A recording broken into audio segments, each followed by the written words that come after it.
There is an infinite amount of cash at the Federal Reserve. There is an infinite amount of cash at the Federal Reserve. There is an infinite amount of cash at the Federal Reserve.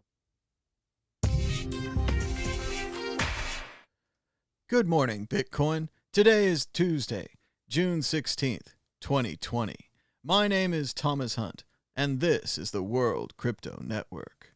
The price of Bitcoin was up 0.84% in the last 24 hours, with a last of 9,466, a high of 9,590, and a low of 9,285. Volume was at 5,384 Bitcoins traded. Margin longs continue to lean the day back up to 80%. Bitcoin dominance was at 66.05%. And now a reading from Victoria Colette Jones, Truth Decay, How Bitcoin Fixes This. In this way, cryptocurrencies are very democratic. The users have as much of an influence on how the Bitcoin software progresses as the developers do. If they feel that the development of Bitcoin is ultimately losing their way, they have an opportunity to vote by choosing to switch to the software that they feel is right. This will be an added disincentive to the developers to introduce an upgrade that is unpopular, and even more important, a reason for people to stay informed as to what is happening at a protocol level. Clearly, as Bitcoin becomes more and more established, switching to another protocol will be harder and harder to do. But these philosophical battles in Bitcoin's early stages help to demonstrate how the software has developed and led to the Bitcoin that we now have today. As a result of these mechanisms, a consensus is required in order to change anything on the software protocol. This consensus helps to keep the network stable and secure.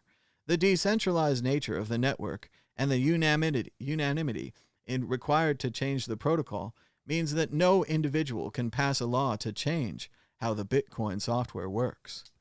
The rules of how Bitcoin works are programmed into the software. As an investor, you vote for those rules by buying Bitcoin as a form of money, buying Bitcoin and using it as a form of money, or you don't. This is why, even though there are now numerous other cryptocurrencies, Bitcoin is currently the most valuable. Those that understand are voting with their government currencies for the protocol that they believe is the strongest. At this moment of time, that is seen as Bitcoin.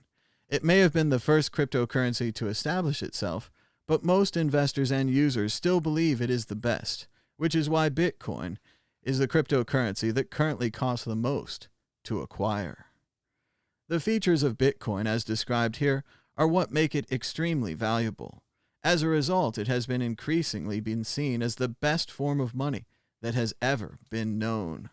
No single entity has control over Bitcoin. It has now been around for over 10 years, and in that time it has spread to almost every corner of the world. Mocked and ridiculed initially, after 10 years there is no denying that the increasing numbers of people around the world who are coming to see just how valuable this new technology is. It is an opportunity to preserve the quality of their savings, as the quality of their existing money is rapidly degrading due to central banks around the world, facilitated by governments printing debt faster than the eye can see. There is an infinite amount of cash at the Federal Reserve. Shout out to Victoria. You can check out her book on Amazon.com. It's called Truth Decay, How Bitcoin Fixes This, Unveiling the Path to Financial Freedom. Check it out. I got a hard copy right here. How cool is that? So you can get it on the hard copy, or you can get it on the Kindle at Amazon.com. Also want to give a shout out, while we're doing shout outs first this morning, to at KNOW Bitcoin. Check him out at gettoknowbitcoin.com. He sent me another Bitcoin hat, so check it out right there. Got a nice new Bitcoin hat. This is a stitched hat, unlike the other hat I had before, which was a kind of a cheap copy that I got because I keep wearing mine out. I keep having to buy new Bitcoin hats every couple of years because I just keep wearing it everywhere. These are some great hats. They're stitched, And I don't see a picture, but also on the back it says hashtag Bitcoin. So it's pretty cool. This right here is a picture of what most of my hats look like right now. I actually had to retire a couple of them doing the Marie Kondo thing. I thanked them for their service, and I sent them off along their way. But check out KNOW Bitcoin for some great Bitcoin hats. And now the news. North Korea has blown up a joint liaison office used for talks with South Korea, authorities in Seoul confirmed. The office, which is located in the North Korean border city of Kaesong, was reopened in 2018 to help the two Koreas communicate. So again, this is bad news for the North Korean situation, the two Koreas, which of course Trump went over there and really made some great work with his diplomacy. We really got a lot out of that.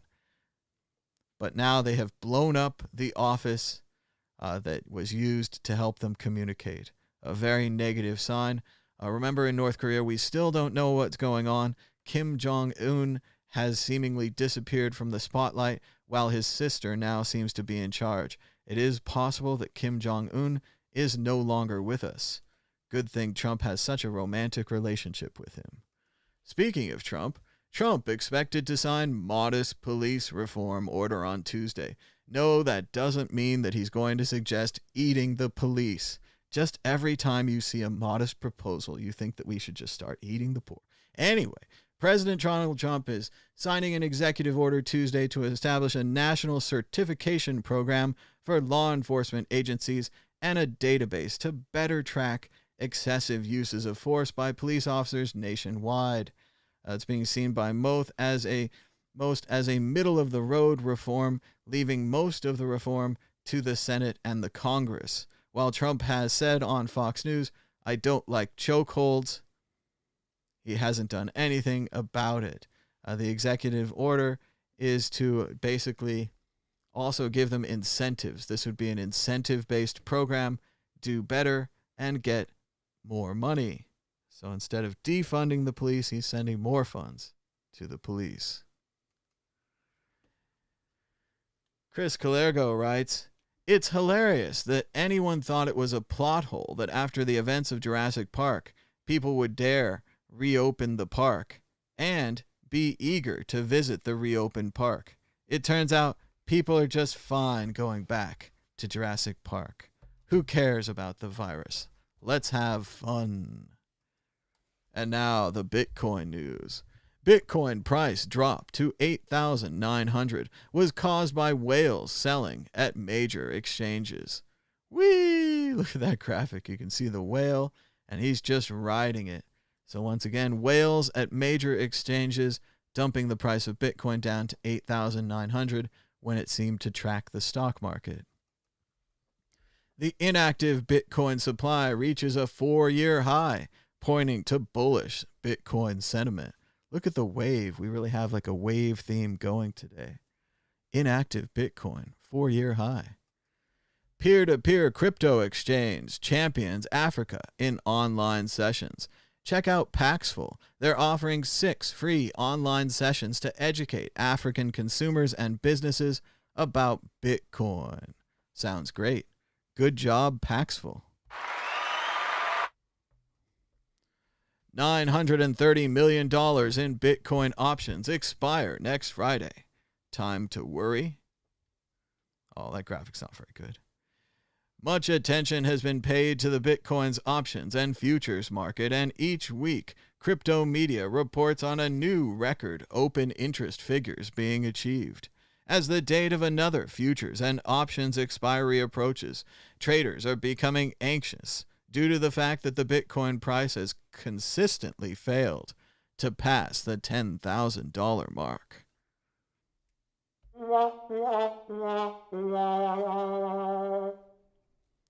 Bitcoin missed its golden opportunity, says Bloomberg. The pandemic and the economic market slump were the prime tests for Bitcoin's key narratives. It didn't fare well. This is more of that idea that Bitcoin is supposed to be impervious to all crashes. No one ever said that. Everyone's like, Bitcoin's crash proof all of a sudden. No. When the entire market crashes, when the stock market goes from 29,000 to 19,000. Everything else is going to crash as well. Gold crashed as well. They all went down with the markets. Everybody got out to cash. That was the only thing that didn't go down. $1 still worth $1. After that, though, Bitcoin recovered without any stimulus at all. The market had over $10 trillion in stimulus pumped into a $30 trillion market to get it back to where it used to be, almost 26 out of 29. Meanwhile, Bitcoin is pretty much back to 10K that it was at before the great crash, with no stimulus at all. Sorry, Bloomberg. Here are 6 reasons why 2020 is a great year for Bitcoin. Let's see. Oh, it's a podcast. You can't even read it. Oh, well. Stocks are down on coronavirus fears, demand destruction. Let's see. Here's their 6 reasons. Fantastic. Bitcoin has demonstrated institutional uptake. Bitcoin has demonstrated resilience. Bitcoin has new champions. Bitcoin has narrative fundamentals. Bitcoin is needed in emerging markets. And Bitcoin is the end of economic orthodoxy. Good luck with that last one. Bitcoin rises to 9.6 thousand as stocks cheer additional U.S. stimulus plans. Bitcoin clocked highs near $9,600 Tuesday morning, having trapped bears on the wrong side of the market, with a brief dip below 9,000 on Monday. Dun dun dun. If Bitcoin could make a convincing move above $10,000, it would likely yield a stronger rally to resistance lined up at 11,950, the September 2019 high. Meanwhile, on the downside, 8,500 is a key support. If that level is breached, prices could decline to the levels we saw in the crash of March, 7,700 and then 7,100. We all know the March crash went to like 4,000, so I don't know. Phishing victim Eric Savix to return donated Bitcoin. Getting tired of talking about this. It's starting to become a marketing event for whatever podcast this guy runs, but he has decided to return the Bitcoin. This is a good story. Twitter is still very mad at this guy, saying that he's a son of a billionaire, and he was complaining about losing his 12 Bitcoin. Also, if someone's been doing a Bitcoin podcast for 7 years and they don't know not to type their keys into a random web browser plugin, and they're keeping all their Bitcoin in one big stack, I don't know. Accidents happen. Top investors unfazed. Bitcoin is on track for explosive rally to 50K. Prominent investors and analysts in the industry now expect Bitcoin to hit $50,000 and secure a $1 trillion market cap in the next several years. Billionaire investors, including the Winklevi twins, echoed a similar thesis since 2019, anticipating Bitcoin to be considered gold 2.0 eventually. The leading theory behind ambitious price predictions for Bitcoin between $50,000 and $100,000 a coin is that Bitcoin will account for a significant portion of gold's market share. High-profile investors predict that Bitcoin will inevitably compete against gold to become an established store of value.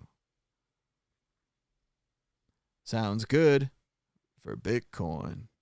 Right now, the price of Bitcoin is up 0.56%, hardly anything at all, in the last 24 hours, with a last of 9,540, a high of 9,590, and a low of 9,330. That's $1 for 10,582 Satoshis. Volume is pretty regular for a weekday, with 5,055 Bitcoins changing hands. The market has restored back to market long. Previously, it was as low as 73%, now back to 80%. Leaning long on the market. 66% Bitcoin dominance.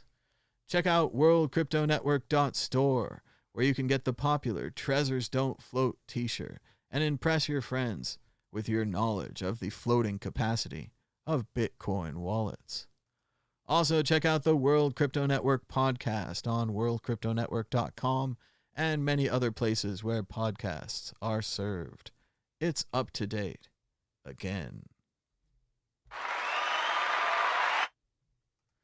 And now, the news. See what's been happening in the news in the last 24 hours. The Bach Center, where Trump's rally is Saturday, has a capacity of around 19,000. His campaign manager says there will be temperature checks and masks handed out at the door.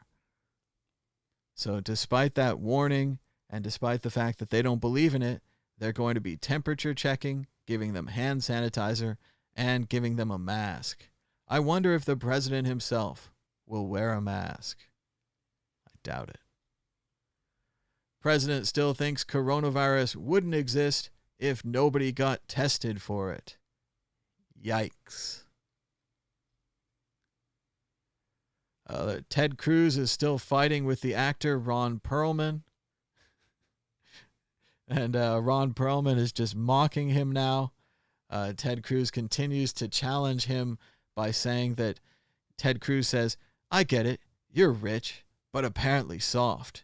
You sure seem scared to wrestle Representative Jim Jordan, a co-worker of Ted Cruz, who's still a senator." Hello? Is this thing on? Why is Ted Cruz still a senator? Can anyone recall this man? Anyway, he's just randomly attacking a person on Twitter, an actor, saying that he wants to wrestle a colleague of his, not even himself. "Can't take the heat, need to get a manicure," says Cruz. The actor, Ron Perlman, responds, Teddy, what kind of a motherfucker offers to have another guy, probably asleep at the time, kick another guy's ass?" It is very strange why Senator Ted Cruz can't fight his own fights on Twitter, and why a senator is fighting with an actor on Twitter anyway. What happened to decency, right? Decorum, quality of human beings. Sock Bucket really nails it here. He says, "We all know that save the sea turtles doesn't mean fuck other aquatic animals. So tell me this, why the hell is Black Lives Matter so controversial to you all?" Good point. And here's an awesome video showing you what this is really about, and the establishment fears this. This video you should not watch. This will explain to you the truth behind the entire racial nonsense. Of course, YouTube's not going to play it, but we're going to get it right here for you on the Twitters. Here it is. This is the truth. Não ao racismo, é isso? This is the truth about racism, the truth about everything, and about humans and people. It's visual. Here we go. Ready?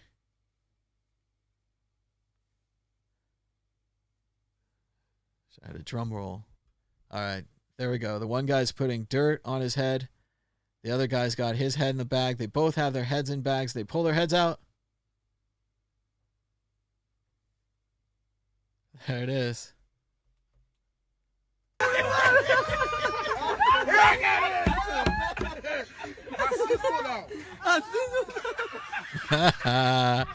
So the white guy put dirt on his face, and the black guy put flour on his face, and he looks white, and the other guy looks black, and we're all the same. We're all people. We're all laughing about it. That's what this is really about. Like, it's a bunch of nonsense, like a bunch of garbage. Like, we're all the same. We're all people. So let's keep that in mind. There are good people out there that see through this and know what's happening. Matt Gaetz, Jim Jordan, and Ted Cruz trying to figure out which one of them is going to fight the 70-year-old Ron Perlman is just hysterical. And it really is, but they should get the heck off Twitter. They should have some class. Swift on Security, writing about the horrors of working in IT. A user says, "I thought it was normal." And Swift on Security says, "If you're waiting 15 minutes for your computer to boot, you're not helping pay my salary." And again, users don't even report problems. They just wait through them. Game of Thrones existed 2 years longer than the Confederacy and had more fans, but when it failed, everyone instantly forgot about it and moved on with their lives. No one's making any statues of Bran Stark. Bran is left behind. Check out some more coronavirus charts that will make you wish you lived in another country. Look at Italy going down, Germany going down, Spain going down, United States keeping that virus alive. #virus. Great job, United States. Everyone who's out there not wearing a mask, great job spreading the virus. You're going to keep this open. You're going to ruin the economy longer. You're going to kill more people. Great stuff. Let's keep that going. No one talks about this in cryptocurrency. Nobody but @NotGrubles. Grubles Not Grubles says, what they don't publicize. Ethereum's average transaction fee has spiked to 4 times Bitcoin. Ethereum's median transaction fee is nearly equal to Bitcoin. Blockchains don't scale. Ethereum doesn't scale. Ethereum doesn't scale Bitcoin. You're better off using Liquid instead of Ether. And check out the Bitcoin, Ethereum, and average fee transactions. We can see the Ethereum fees are getting higher, and the Bitcoin fees have come down. Seems like the Lightning Network is working. As Grubles says again, it's interesting how most of the big blockers ditched Bitcoin and went to Ethereum, where they're now spending time trying to get people to use centralized Bitcoin tokens as a way to scale Bitcoin. Seems a little backwards, doesn't it?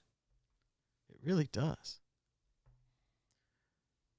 Christopher Bouzet writes, remember when Trump mocked McCain's ability to lift his arms above a certain height because of injuries he sustained while he was a prisoner of war? Now Trump can barely lift a glass of water to his mouth without 2 hands. Karma is out here working overtime. True that. May H writes, I'm going to have to do a long, painful thread about it at some point, but coronavirus is going to be with us for a long, long time. The idea that things are going to magically reopen and go back to normal is badly wrong. Imagine a world where everyone had a union that acted like a police union, where a librarian could choke you to death for being too loud and then get $1 million. And then their union rep went on TV and was like, if you don't like it, we'll fucking kill you too. That is pretty good. More bad news for Trump, this time from Republican-leaning pollster Scott Rasmussen. The latest Rasmussen poll says Biden 48, Trump 36. That's a 12-point lead for Vice President Biden. This comes on the heels of Trump threatening to sue CNN for publishing a poll showing him down 14 points. It looks like Trump's lawyers are going to be pretty busy. He's defending the rally in Oklahoma, saying that it's at a very low number, but in reality, cases are actually rising there. Oklahoma reported 644 new cases this week. That's a 37% increase over the previous week. Europe's most beautiful libraries, with a picture of the library in Ireland at Trinity College right there at the top. Let's pause for a second and look at Europe's most beautiful libraries. Oh, we have to accept all cookies first. Let's accept those cookies today. Look at that magnificent halls of Trinity College. Interesting bibliothèque there in Vienna, Austria. Very modern looking university library. Whoa, big edges of Copenhagen's Royal Library, also known as the Black Diamond. Ooh. The Warsaw University Library in Poland, with moss growing on the outside. Very modern, environmental-friendly building there.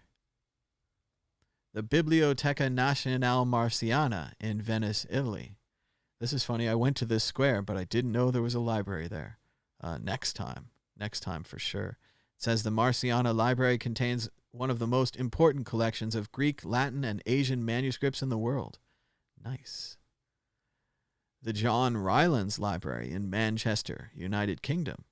That sounds great. It's the University of Manchester Library. I got to go to the University of Manchester, but I only saw the Alan Turing statue. I didn't see very much else.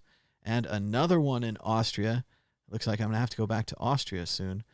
In the center of Austria, in the town of Admont, lies the largest monastery library in the world. The building was completed in 1776 in the Baroque style, and inside you can find various artistic features, including statues and golden decorations.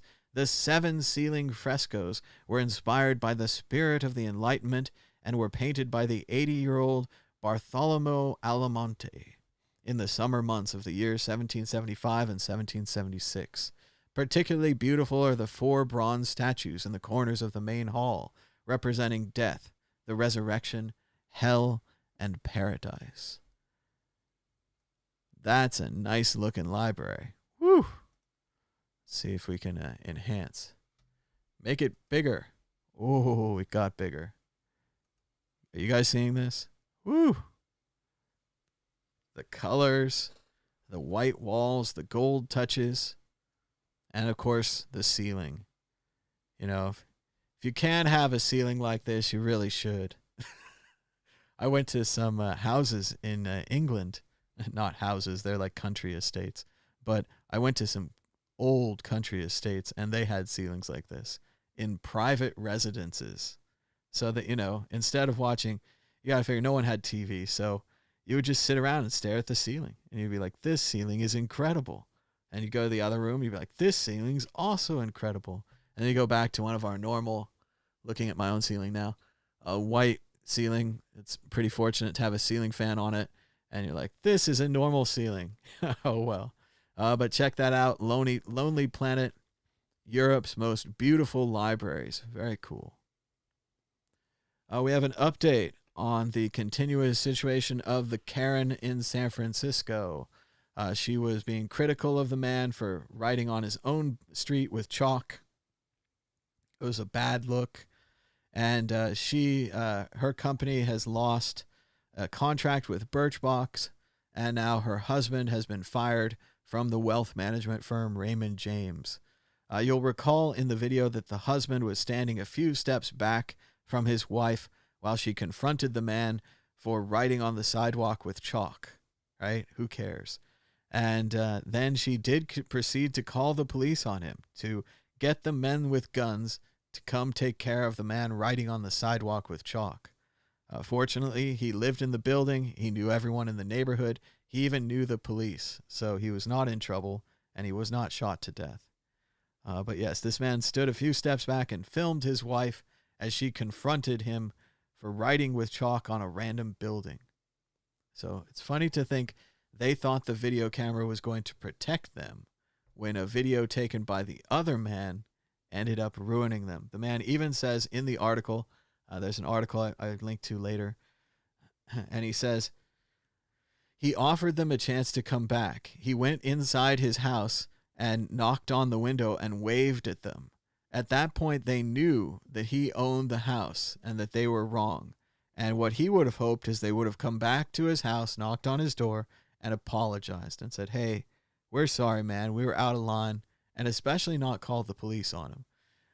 Instead, he says they ran away down the hill, and he had no choice but to release the video, which ultimately ruined their reputations and at least cost this man his job. So this does keep happening. If you act like a jerk to someone in public, especially if you're in a position of power like a police officer, and you're recorded, you get what's coming to you. It's likely happening to a lot of police officers as well. GOP Representative Tom Rice, who announced last family himself and his family were diagnosed with COVID-19 last week, wasn't wearing a mask on the House floor and chamber was in session on May 28th. Manu Raju asked him why not, and he told him, I'm socially distancing. I'm staying 6 feet away from folks. And as Eric Feljing says, it's ironic that a member of the GOP No Mask Club in Congress gets his entire family diagnosed with COVID-19. Furthermore, he wasn't wearing a mask on the floor on May 28th when he was very likely infected. Hence, he was also selfishly endangering others. That really grinds this guy's gears. The New York City police are shutting down their plainclothes anti-crime unit. 600 officers are transitioning back into uniforms. The plainclothes unit, while smaller than the overall police force, accounted for 1/3 of police shootings in New York. So this is good news for New York, but doesn't really sound like it's enough. They're only being put back into uniform. They're not being gotten rid of. And the other 2/3 of police shooting comes from men in uniform. So not that big difference. The family of Rayshard Brooks demands justice after the Atlanta police fatally shoot him in the back. This just keeps happening. This man right here is Michael, 61, of Philadelphia. He was a family court supervisor and was fired after this video surfaced showing him ripping apart Black Lives Matter signs off of public fencing. Someone said, "Black Lives Matter." He responded, "Not to me, they don't."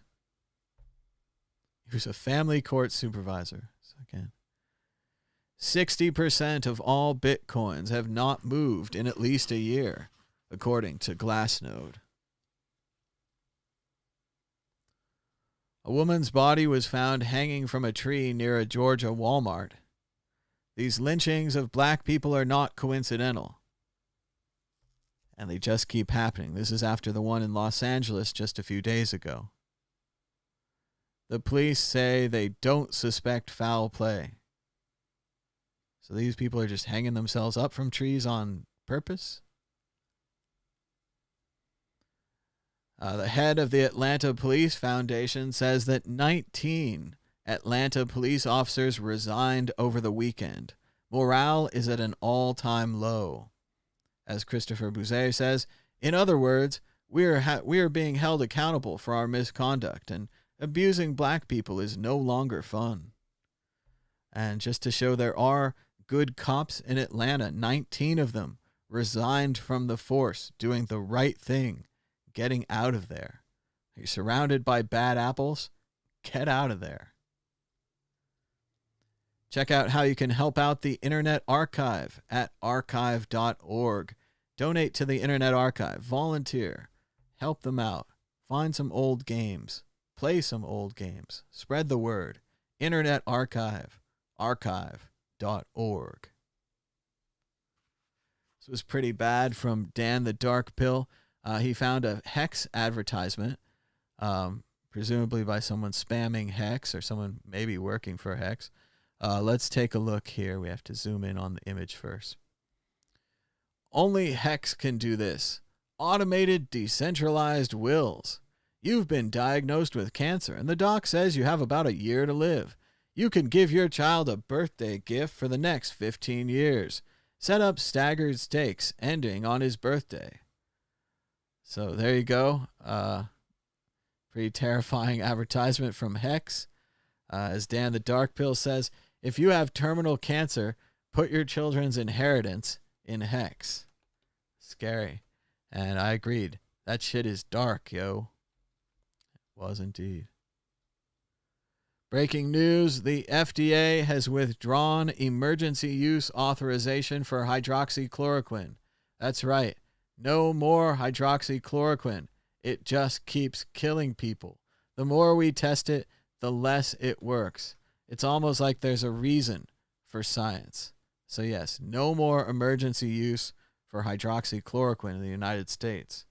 Meanwhile, in Nevada, Governor Sisolak is starting to wake up to the reality that we are a super spreader involved in helping out the second wave of #TeamVirus. Governor Sisolak says Nevada is not ready to enter phase 3 of reopening. Not ready.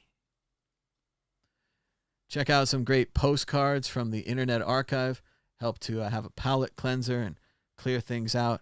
These are from their postcard selections. Looks like they're from Canada. These are from the University of Alberta on the Internet Archive. Why don't you come to Winnipeg and run about the town with me? Classic. There are plenty of big fish at Jasper Park, Canada. Looks like they did some trick photography to show some huge fish. There's a man riding a bull. All the bull's feet are in the air. Great camera, great shot. And West Hawk Lake, Manitoba, Canada. You can get the Trans-Canada restaurant. They've got Sunday chicken dinners. And they even feed the deer in front. So there you go. Classic postcards. Just 4 out of a collection of 2,800 postcards being preserved by the Internet Archive. Awesome stuff from Internet Archive at archive.org. Trump says that John Bolton's highly inappropriate book could lead to charges, saying that Bolton could be breaking federal law, as the president now claims every conversation he's ever had is classified. I know, it's hilarious. As Richard Painter, former U.S. attorney, says, criminal charges for publishing a book? What is this? Germany, 1933? Trump is the most dangerous president in American history. He should resign or be removed from office now. And remember, this is the book that Bolton, instead of testifying, helping out the American people, the ones who've been paying his salary, so on and so forth, the country he's supposed to be loyal to, instead of helping out the people by testifying, John Bolton wrote a book for money. That's right, he did it for money. I know, money. He loves money. All right, let's keep going. Remember the Bit Club Ponzi scheme? It looks like the CEO will finally be brought to justice. He links to an article saying that an American wanted by the FBI was arrested in Indonesia for suspected child sex crimes. More drama from the Bit Club story. AOC writes, teachers are paying out of pocket for school supplies, yet police are given extra tanks. Budgets convey priorities. We should question ours. Remember the National Oceanic and Atmospheric Administration? Well, it turns out their acting chief violated their ethics code by reprimanding employees who put out an accurate statement saying that a hurricane was not going to hit Alabama, despite the fact that it contradicted Trump's tweet. Remember when Trump said the hurricane was going to hit Alabama, and he drew on the chart with a Sharpie, and the scientists stood up to him, and they said no, and then NOAA punished the scientists for doing the right thing? Well, it turns out NOAA was wrong to punish the scientists, and the scientists were right to do the right thing. So the good side wins out in the end. It just takes a while. Oh, this is good. Good for education. The school in Los Angeles is saying that they're going to stop the use of pepper spray on students. What a shocking idea. They're not going to pepper spray students anymore, at least in Los Angeles. We talked about this earlier. Unfortunately, this is not the simple and easy reform requested by Beau of the Fifth Column. We played Beau's video yesterday. He had a great idea how Trump could use executive action to take away funding from police officers if they violate use of force. Take away funding, less funding. This was a good idea. It was a simple idea, and it was doable by executive action. He could do it. Unfortunately, Trump is going again with the middle road, the do-nothing road. He wants Congress to do all the heavy lifting. He's worried himself about angering police, so he's signing this modest do-nothing police reform that is not going to do anything. Oh, this is great. We have to play this. And again, YouTube, this is called fair use, especially when Fox does something like this. So someone from the Chaz in Seattle, the Capitol Hill Autonomous Zone, quoted Monty Python on a Facebook post or something, and they were joking around, obviously. Well, it turns out Fox News just read it out loud verbatim like it was true. They weren't aware of the classic Monty Python and the Holy Grail, which you haven't seen. Please watch it after this video. Here we go. Here's a little bit from Seattle. And some signs of rebellion against Raz Simone, who we introduced you to here on the story last night. One posting on social media that has now been deleted read this: "I didn't vote for Raz. I thought we were an autonomous collective, an anarcho-syndicalist commune at the least. We should take turns to act as a sort of executive officer for the week." It's just part of rebellion against. Hilarious stuff there, as Fox News can't identify this as satire. The guy even includes the part at the end where he says, Raz can't just simply expect to wield supreme executive power just because someone threw a sword at him. Come on, you morons. Someone threw a sword at him? It's right there in the comment. Read the whole thing. You put it on your screen. This is national news. Some watery tot slinging scimitars is not a system of government. How do you know he's the king? Because he ain't got shit on him. True that. Monty Python, great stuff. Hey, look at this. We're doing some Bitcoin action here. I'd love to see everyone retweet and favorite this tweet. We're asking the CEO of Blockchain why Blockchain doesn't use SegWit and Lightning. It's time to start asking these companies, especially companies like Blockchain, who still think they're Bitcoin companies. Here's Nicholas Carey bragging about 50 million wallets on blockchain.info, but we all know the truth. I'm not taking calls right now. Maybe in a minute. 50 million wallets down, a few billion to go. Getting into crypto just got a lot easier, but unfortunately, these are inferior wallets that will actually cost his users money. This doesn't make any sense anymore. It's been years now. The Lightning Network's been tested. SegWit is available. You can save your customers money. Blockchain.info. Hello? Hello? Is this thing on? Save yourself money. Adopt SegWit and the Lightning Network. We're almost through the news, but we're definitely going to do calls if you want to call back in like 5-10 minutes. We talked about how we're giving the police more money. Oh, there's an interesting story going around that Mike Pence allegedly told U.S. governors to promote the lie that a rise in coronavirus cases is mostly due to a rise in testing. Pence belongs in prison, according to Scott Dworkin at Funder on Twitter.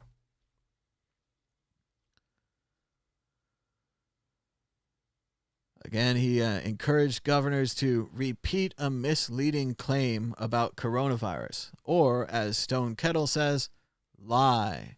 The word you're looking for is lie. Pence didn't encourage governors to repeat misleading claims. Pence ordered them to lie to the public about critical medical information in the midst of a pandemic for political reasons. That's the headline. Pence lied.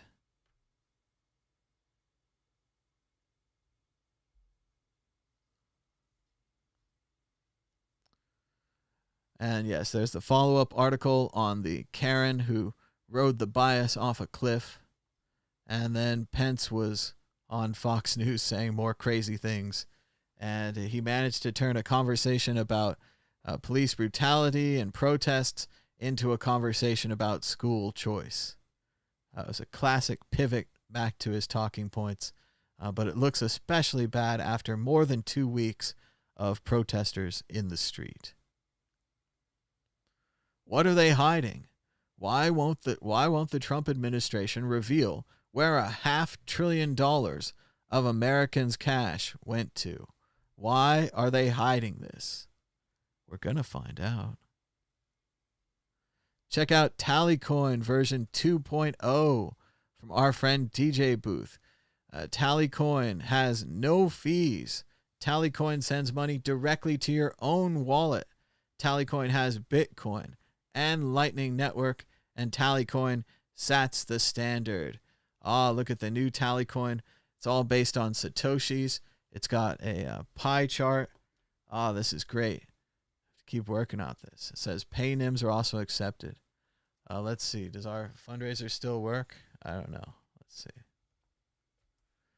Does it cross the site? Oh, there it is. Aha, now it works. Now you can see how close we are to our goal. Donate now, Bitcoin on chain, to support the World Crypto Network. We've raised 12 million. Whoa, that's a lot. We did it. We raised 12 million Satoshis. But our goal is 10,546,000,000 Satoshis. So we are only 0.12% towards our goal of 1 million USD. So you can donate now. And how do you make it donate Lightning? On-chain, Lightning, expand. Expand. Where's the thing for the Lightning invoices? Oh, that's what it looks like over time. That's the barcode. This looks good. Not sure about the Lightning part, though. Shout out to DJ Booth, the new Tally coin. Thanks so much for creating that to help people raise funds. And we've got more good news. This is the all good news section. Adam Meister got his channel back. Yes, that's right. Adam Meister worked for over 10 years on this channel, maybe even 12 years. He's been making daily Bitcoin videos for at least the past 2, maybe 3 years, maybe more. He does great stuff. I got into a little trouble with the virus. I'm pretty sure he got flagged because he's kind of a coronavirus denier. And that's his right to say that, but YouTube didn't think so, and they removed his channel.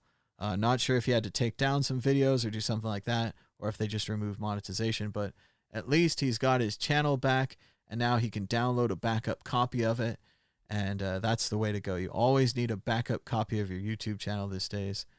So shout out to Adam. Glad he got his account back. That's good stuff.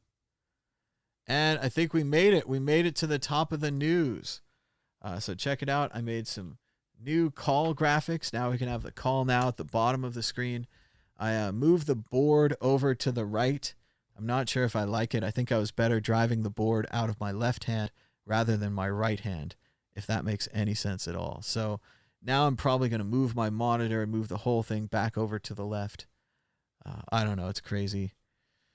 At least the wires are cleaner and it's less of a wire mess than it used to be. We're taking your calls now on Skype at World Crypto Network, all one word, or you can call us now at 1-518-600-1949. I was working on some new graphics today right before the show. Made this one with the words and the phone number in the lower third. So next time, maybe I'll leave this on the whole show and there will be calls. But it's tough because then those are the interrupting calls and it makes it harder to do the news. Whereas right now, I don't have that much else to say, and yet we're waiting for calls. So let's check in with the price of Bitcoin. Looks like it's up a little bit while we've been talking. The price of Bitcoin is up 1.49% in the last 24 hours, with a last of 9,515, a high of 9,590, and a low of 9,335. That's $1 for 10,510 Satoshis. Volume was under 5,000 now, at 4,977 for the day, about average for a weekday. The market continues to lean margin long. Now 80% of the market heading that direction. Bitcoin dominance is at 66%. I think we're going to head to the end of the show, so thanks so much to our friends. Thanks to Victoria Colette Jones for sending us the book. Check out Victoria's book on Amazon.com. It's called Truth Decay, How Bitcoin Fixes This, Unveiling the Path to Financial Freedom. And you can get it on the Kindle or in hardback or paperback. Check it out. We've also got our friend at Know Bitcoin, KNOW Bitcoin, or gettoknowbitcoin.com. He's my friend who's been making the Bitcoin hats. You can see This is from Micro at Logical Thinker, and his hats look just like mine do. I wore them out, and now I got a nice, crisp, clean Bitcoin hat. It's stitched, not a sticker, and it's also stitched on the back. It says #Bitcoin. So just a cool hat, promoting it because it's a good thing to promote. I should also promote my own stuff. Check out the World Crypto Network store. I can tell you that only one person in the world, you could join them. You could be an army of two wearing the brand new Bitcoin Not Bombs 2020 Bitcoin Halving Special Edition. This was the IT t-shirt of the early Bitcoin days. We all love to wear bright orange because it stands out like a construction worker. Everyone's like, who's that over there? And they're like, oh, it's a real Bitcoiner. He's got the orange shirt. So this is your chance to own a modern version of a historic shirt, the brand new design from Davi Barker at Bitcoin Not Bombs. We've got it for you at worldcryptonetwork.store. And I even updated the World Crypto Network webpage, so now it links to the store. I know, it's amazing. It's totally worth doing. We've also got the Trezors Don't Float shirt. I've ordered one of these. It's on its way. Can't wait to see Philippe's design in person on a shirt because Trezors don't float. Thanks so much for joining us. We'll be back again tomorrow. Until next time.